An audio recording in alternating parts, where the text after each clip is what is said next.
Welcome to Live DAF, your online DAF Yomi Shir. Shalom Aleichem and welcome back to today's DAF. Bava Metzia DAF Pei. We are right at the Mishnah on top of the Amud. Hasoicher es hapara lachrish bahar. A fellow rents a cow to plow with it up in the mountain where it's more rocky.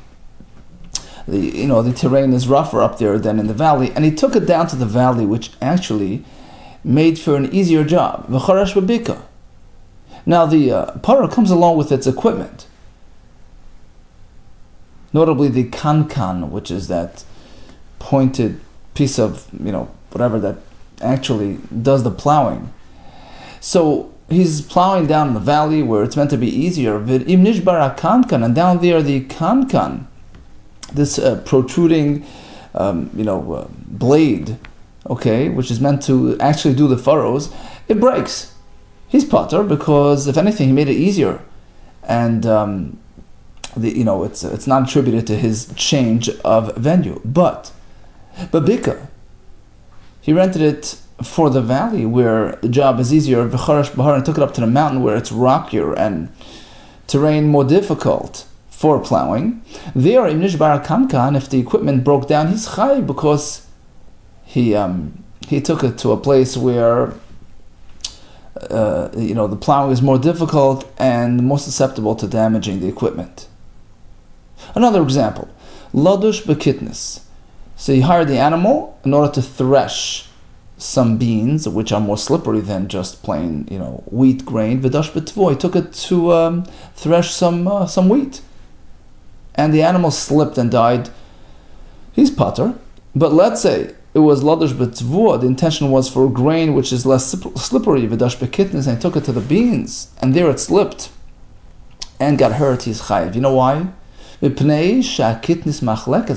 kitnis is more slippery, and he is responsible for exposing the animal to increased danger. Okay, so this is all when he changed the plans. What about if the plans were unchanged? Okay, he hired it for the valley and he took it to the valley, and the kankan, the equipment, broke down. Man mishalem, who's going to pay him? Rashi explains. Well, you can charge the fellow who's leading the animal. There were some workers involved as well, right? So he's leading the animal. You have the fellow who's actually holding onto the plow, pushing it into the ground.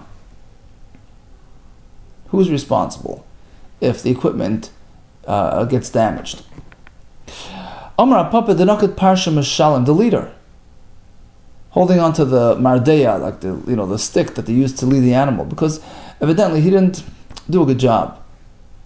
He wasn't, going perfectly straight with the animal, and that sort of deviation, that curve, the pivot off to the side is what knocked the equipment out of service. Rav Shisha Beit Rabbi Amar, no, the Nakat Mana Mishalem, it's the fellow holding the kankan's fault. Rashi says, Shehemik Yorsimidai Ba'aretz, he went too deep, and that's how it cracked. And that's the halacha. V'ilchasa, the Nakat Mana Mishalem, the one who's clutching the actual equipment, is responsible. Now, let's say they're plowing through an area where it's known to have extra stones and stuff like that, and they should have been extra careful. So there, Taravayu Misham, they're both responsible, the one leading the animal and the one holding the equipment. Rashi says, because since it's such a it's full of stones, so they should have been extra careful. Ubadara muat, says Rashi, even a slight deviation on account of the leader of the animal, the one driving the animal, that can cause equipment breakdown. So basically, it's an unknown, Rashi says. And they both have to chip in to replace the material. Reuven sells a parah to Shimon, and he warns him. He forewarns him. Look, this animal is bad news. Parazu, this animal that I'm selling you, I'm giving you a good deal on it, but you should know, you got to keep a good eye on it. Nachanasi, it's known to gore. Nashchanasi, to bite. Batanasi, to kick. Ravtanasi, just sits down whenever. So basically, it's a no-good cow. A whole long list of deficiencies. And truthfully, he was really hiding the real intention, because it really didn't have all these deficiencies. It only had one of those things. So he just exaggerated. Oh, it's got this, it's got that, and that. V'sanfei means he added it, he slipped it in between the other deficiencies, which are not true. Thinking that, the fellow will just look at him as just an exaggerator. And in fact, that's what happened. The customer, noted one of these things, looked into it, and says, animal's perfectly, he's a tame animal, he doesn't gore. So he figured that it must have been just a big exaggeration, Rashi says. The kasavar bikulan mishakir, he figured the seller's just, bad-mouthing his merchandise. You know why? He wants to relieve himself of any future complaints, right? It's like a disclaimer, right? But it's a pretty broad disclaimer. This, that, the other thing. So he figured it's just a fine print in the contract. It's not really a real concern. But in reality, one of those concerns was real. What's the halacha? Hareza mekach tos. Here, it's called a mekach tos. I didn't plan on buying a goring animal. And even though you actually told me it was, but you know what? You presented it in a very exaggerated form, and I just took it at face value. You're just painting your animal in very bleak, in a very bleak package. So basically, I didn't think there were any concerns. But suppose he says mumzeh. He points to a specific problem. It has this blemish. Umum acher. It has other things as well. But he did specifically single out the problematic element of the animal. But he sort of packaged it. Oh, it's got other things too. Here, we don't treat it like a mekach tos, because the fact is he was careful to single out one specific item. You should have looked into that. And you would have discovered it to be a concern. Tani Namiyachu, we find the same idea in a brisa was selling a shivcha. And he tells him, this is a no good situation. She's a shaita, she's mentally deranged. Nifasi, she's physically incapable, she's collapsing and fainting. She's got emotional issues. A whole long list of lashon hara. And the truth is, it had one problem. She had one problem, but he just slipped it in with everything else. And this fellow figures, okay, let me check into it. He finds a certain, one item to be okay. He figures the whole thing was just an exaggerated disclaimer. He can give back the shivcha. But let's say mum zev mum acher, he did single out one legitimate concern, but then he said, it's got other things as well, which are not true. But there's no claim of mistake in the transaction, because you should have at least looked into that specific concern that he singled out to you.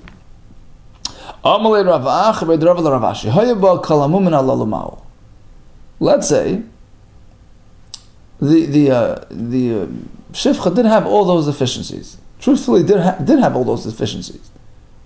But the buyer is only concerned about one. He only has concern with, let's say, shaita, right? And what's his claim? So he says like this: I thought you were just exaggerating. Okay, so it's in his mind. So he has no claim. That's not a claim.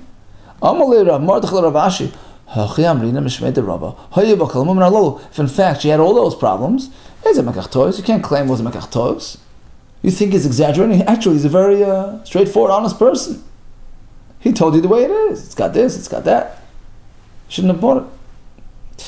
Says the Mishnah, he hires a donkey to transport his wheat. Okay, let's say a lesech. So a lesech is 15 sa'ah. A sa'ah is 6 kav. So he's going to bring a lesech of chitin onto the chamor. Last minute he decided to switch it to barley, which is lighter than wheat. So let's say you have the same volume of a lesech. Lesech is a volume of sa'irin, like you would have had chitin. The fact is sa'irin is lighter, just the way it is. Maybe a less sa'irin. So he figured, okay, let me add to the load.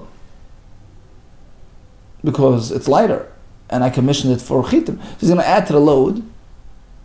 He's going to bring the same amount of sa'irin in terms of volume, but then he's going to add to make up for that lost weight. Chayiv. The animal dies or whatever, he's chayiv, because he shouldn't have done that. The fact is, the size of the load also affects the animal. It's not just about weight. If he's overladen with a huge load, that's also a problem. So you can't do that. Another example, tavua, you hired it for wheat, for grain. Maybe Tevin decided to bring hay, which is obviously lighter, but he increased on the volume to compensate for that lost weight. Chayiv is chayiv nefach kasher kemasi, because volume is a factor like weight. Suppose he commissioned it for a lesech, certain volume amount of chitin. Instead, he brought vehevi lesech sa'irin. That's okay.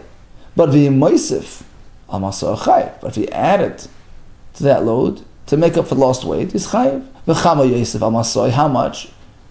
V'chayiv. How much is he chayiv?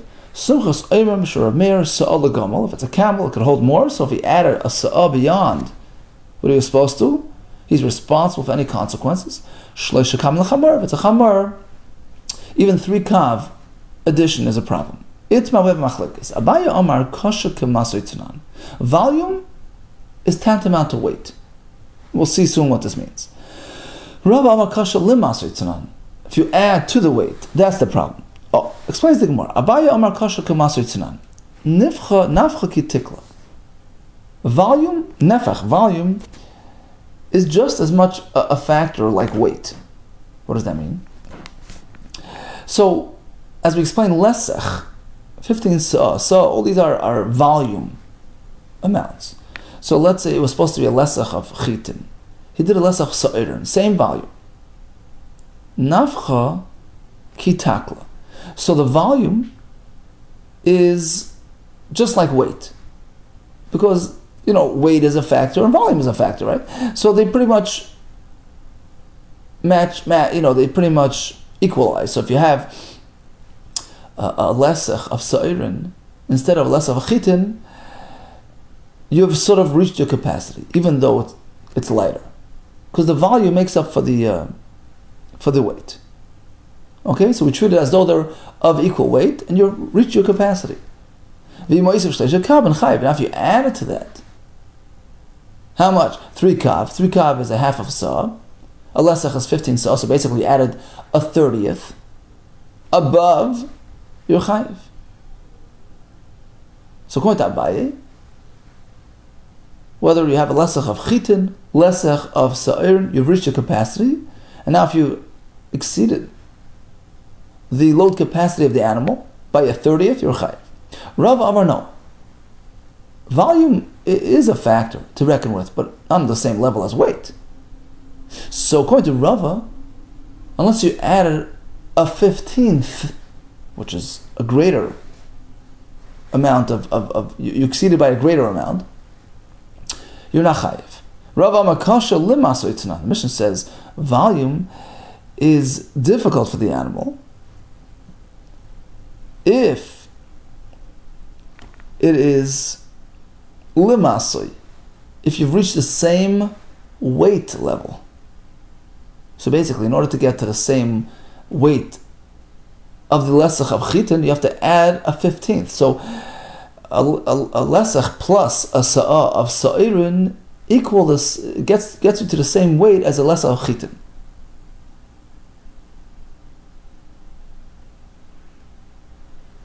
So kosher lim masri means if you added more volume till you brought the sa'irim to the same weight level as the chitim would have been, then you're chayiv.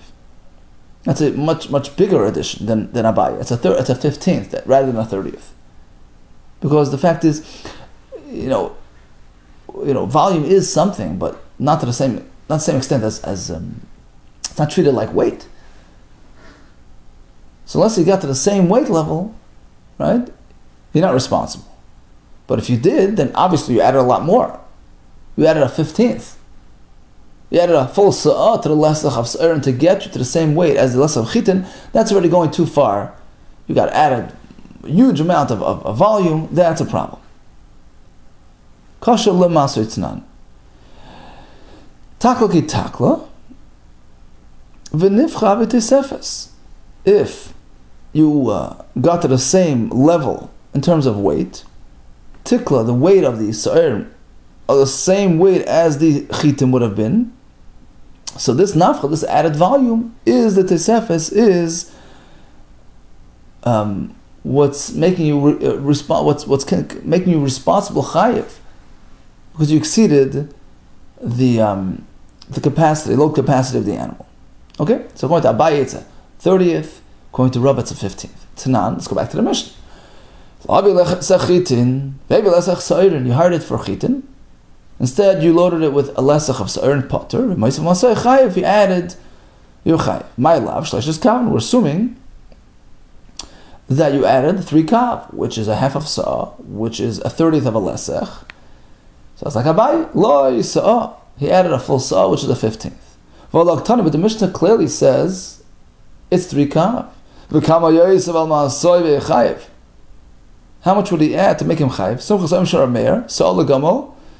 And regarding a chamar, it's only 3 kav. That's like Abaye. The Mishnah means like this. When he switched the sa'irin for chitin for sa'irin, of course you need more. But the second part of the Mishnah is not going on a switch. He didn't switch the content of the load. It was meant for chitin, vehevi chitin. He hired it for wheat and he brought wheat. Sa'irin vehevi sa'irin. It was meant for wheat, for barley, and it was barley.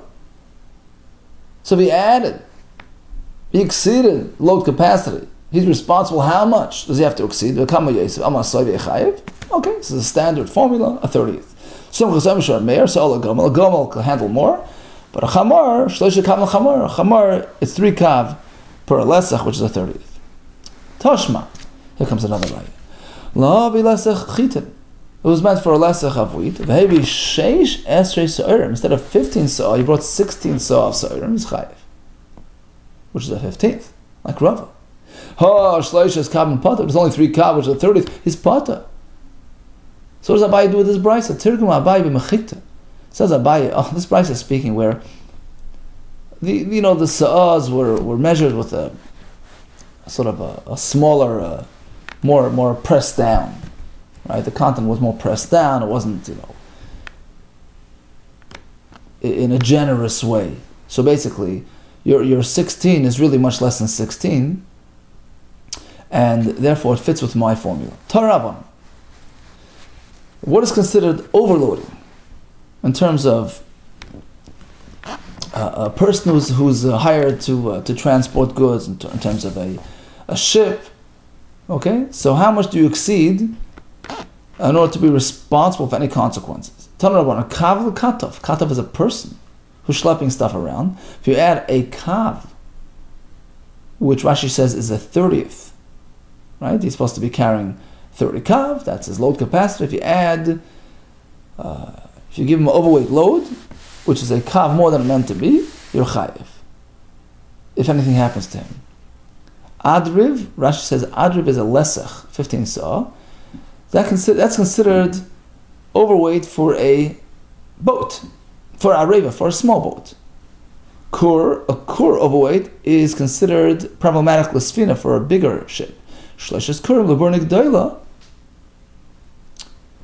A big ship is meant to carry 30 sa'ah, 30 a kur. So if you overload it by 3 kur, which is again is a 30th, right?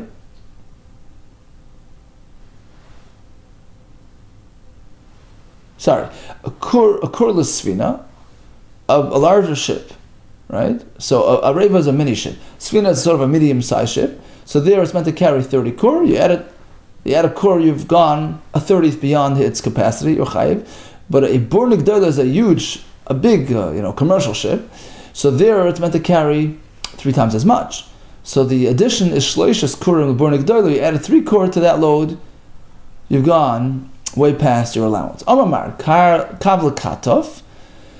So this is an adam, a person who's transporting you goods. If you add a kav, you've overladen him, and you're chayiv any consequences. Asks the Gemara, what do you mean? He's a person. Let him. You can tell if it's too heavy. You shouldn't be carrying it. If you can't carry bardas, or he's a intelligent person, let him just drop the load. I mean, who's forcing him?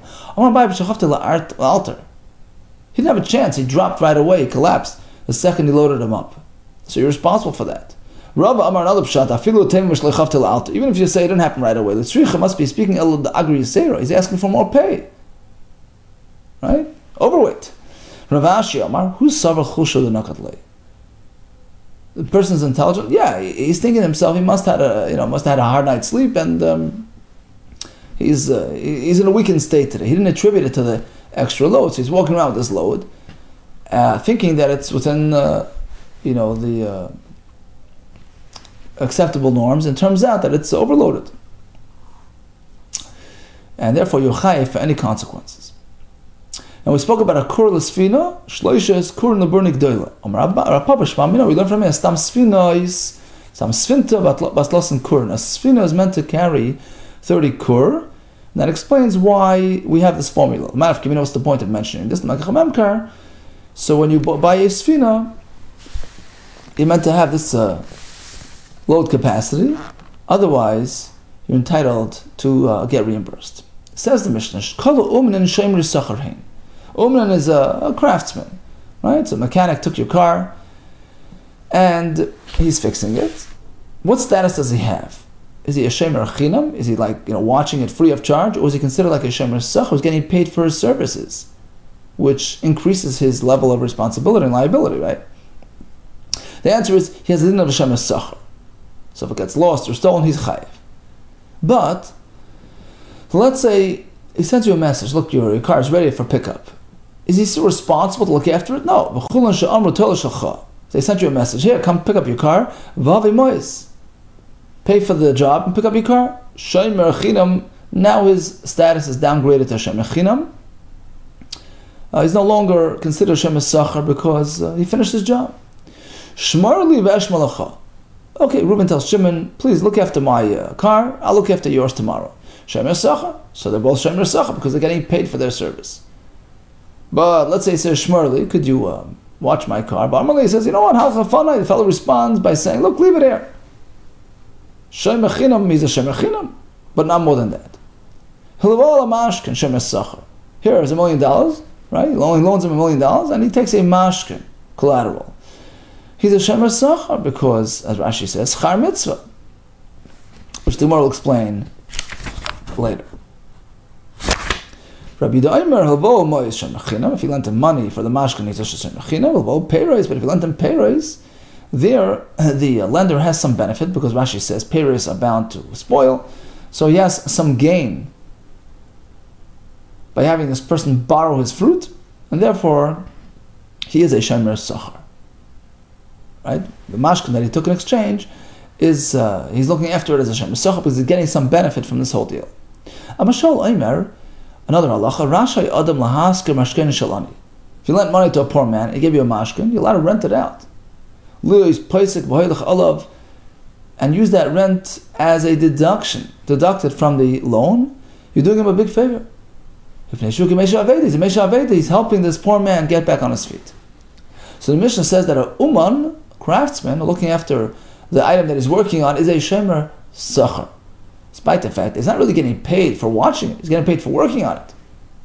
Says the Gemara, perhaps our Mishnah, which considers him a shemer sachar, is the like Rabbi Meir, is not consistent with Rabbi Meir's shita. Where's Rabbi Meir? The Sanya. We have a machlekes. Seicher ketzad mishal. We know there's a shemer chinam who has a lower level of responsibility. We have a shemer sachar carries a greater level of responsibility. What about a seicher, a person who's renting an item? He's having benefit from it, so perhaps it's like a shemer sachar. But the fact is, he's paying for that service. He's paying to use it. So two sides of the coin here. Which way? How would you treat him? Rabbi Meir is a shemer chinam. He's a shemer chinam. The fact is, he's not getting paid for watching the item. Rabbi Yehuda is a shemer sachar. No, he's like a shemer sachar. Rashi said because he has anah from having the item in his possession. Okay, so bottom line, the Gemara now will compare it to our Mishnah, where we have an Uman who is having hana, he's getting paid for his service, but not getting paid to wash the item. So he has some sort of benefit, but not directly. So how would you treat him? According to Rabbi Meir, we think according to Rabbi Meir, it would be like a shomer chinam. And now Mishnah considers him a shomer sachar. Filu temer Rabbi Meir. You know what? Our Mishnah can follow Rabbi Meir as well. But here he has more benefit than a regular seicher. Which benefit? No, he has some sort of hana because shavik kuli alma va'ager related to the day, due to the fact that the car owner ignored all the other mechanics. He turned away from all the other craftsmen and he hired me. Oh, that boosts his prestige. It gives him notoriety and credibility, and therefore it is tantamount to payment. It's like he got a fee. Shomer sachar, that makes him a shomer sachar for watching the item. So let's go back to a renter. I mean, the same idea. It can be said there. The day. Fact is that you chose me over everybody else to rent me this item. That perhaps should catapult him and elevate him into a shemes sachar. So how could you differentiate? He writes, says the Gemara, another way to match our Mishnah with Rabbi Meir. A regular seicher is not a shemer sachar, but over here by the craftsman. Rashi says we're assuming that he, gave him a little extra than he deserved. You can't hit, nail. You can't, hit the right exact penny amount in terms of how much the craftsman deserves. So chances are you added to the. You gave him a little bonus. Tosfos actually says, who says maybe it was a very exact amount, but the Gemara soon will ask a kasha on this anyways. But at this point, the Gemara is figuring he must have gotten a little extra, and that's why he's a shomer sachar. The fact that he's got that extra payment, that makes him a shomer sachar. Well, seicher nami. What about a renter? Aren't we speaking to kamash v'lip? Maybe the owner, gave it to him for a discount, dropped the rental a little bit. So you got a good deal, and that makes him a shomer sachar because of that gain. Okay, so bottom line, we can't differentiate between the two, and we're back to the kasha. And now Mishnah, we learned that an uman is a shomer sachar. Why? Ela filu temer Rabbi Meir, it can work even with Rabbi Meir. By yano the toughest le'ai igre. Oh, the fact is, the mechanic has the upper hand. He's in possession of your car. That will ensure timely payment, right? And spare him the effort of having to run after his customer for payment. But I know the tavas agree. They know that he has by holding on to this item until he gets paid. Which will spare him the tircha of running after the fellow for his money. That benefit makes him a shomer sachar. Haveli shomer sachar. Another alternative can be like this. That you're right, an uman is like a seicher, no difference. Our Mishnah can follow Rabbi Meir as well, because Rabbi Meir actually holds that a seicher is like a shomer sachar. We'll switch around the names. He had a switch in the Bryce of Tani. He learned seicher case in Mishalem. What level do we put a seicher on? Rabbi Meir make a shomer sachar. And that fits with our Mishnah. An uman is a shomer sachar. Rabbi Yehuda Kessler chinam. So we want to. Rashi says we'd like to match our Mishnah better with Rabbi Meir, because we know that Stam Mishnah Rabbi Meir, Rabbi HaKadosh, when he presented anonymous Mishnahs, typically they're following Rabbi Meir's Shita, and that's why we want to match it up with Rabbi Meir. Okay, so in today's DAF we have three separate Mishnahs, three separate sugis. In the first case, the first Mishnah we discussed, a fellow who hired an animal and took it to the wrong place, which caused its downfall. We have a case of a fellow selling an item with many, and pretending that it has many deficiencies, how to deal with that. We have a fellow who's overloading the animal, or overloading a ship, or a person, how to deal with that. And we discuss the status of an uman, and a person's malvan amashkoin. And we worked out how the Mishnah will fit with Rabbi Meir as well. All the best to you and Atzlach.